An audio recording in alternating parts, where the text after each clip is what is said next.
Bonjour à vous tous et bienvenue à Atmosphère Divine. Nous allons méditer aujourd'hui sur le thème « Tous sont morts en un ». Dans le livre de 2 Corinthiens, chapitre 5, à partir du verset 14, la parole de Dieu dit « Car l'amour de Dieu nous presse, car nous estimons que si un seul est mort pour tous, tous donc sont morts en un ». Il s'agit ici de notre grand frère et notre Seigneur Jésus-Christ qui est mort pour tous et dont tous sont morts en lui. Rappelez-vous que Jésus-Christ s'est incarné, c'est-à-dire qu'il a pris le corps, il a pris l'aspect humain. Mais en prenant l'aspect humain, il était le résumé de tous les hommes. Un peu comme Adam. Lorsqu'il a été créé, il était le résumé de tous les hommes. C'est pourquoi, lorsque Adam a péché, la parole de Dieu dit « tous ont péché ». C'est pourquoi dans Romains chapitre 6, le verset 23, il le dit.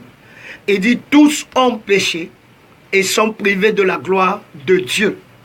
La suite de ce verset dit « et sont gratuitement justifiés par le moyen de la foi en Jésus-Christ ». Donc, comment est-ce qu'ils sont gratuitement justifiés? Parce que tous sont morts en un. Lorsque Christ est mort, tous sont morts en lui.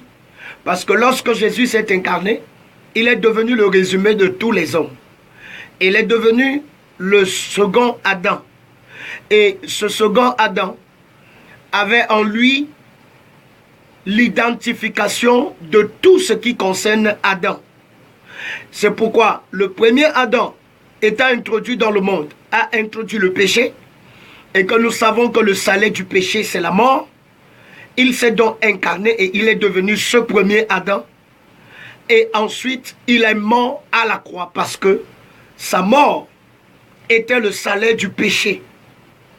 Ça veut dire que le problème du péché a déjà été conclu aux yeux de Dieu. Tous sont morts. Tous ceux qui ont marché d'après le premier Adam n'existent plus. Ils sont tous morts dans le second Adam. Parce que le second Adam était la fin du premier et l'introduction du second.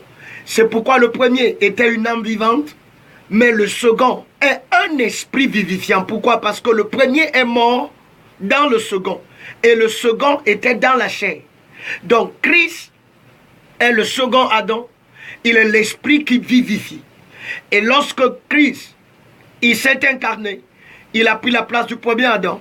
Et lorsqu'il a été crucifié, le monde a été crucifié avec lui. Galates chapitre 6, le verset 14. Le monde a été crucifié. La chair a été crucifiée. Et rappelez-vous dans Jean chapitre 12, le verset 11, il dit « Le monde aujourd'hui a lieu le jugement du monde ». Donc le monde adamique, le monde du péché a été jugé et a été crucifié, est mort parce qu'il a été condamné. Maintenant, nous vivons dans le monde cristal. C'est pourquoi, quand vous lisez le verset 16 de 2 Corinthiens chapitre 5, il dit que nous ne connaissons plus personne selon la chair. C'est-à-dire d'après le point de vue du premier Adam. Donc vous êtes mort, votre vieil homme est mort, il n'existe plus. Où est-ce qu'il existe? Il existe dans l'âme, dans les pensées qui ne sont pas renouvelées. Mais il n'existe plus devant la face du Père. Sachez que vous êtes des nouvelles créatures. Et vous êtes bénis pour être une bénédiction.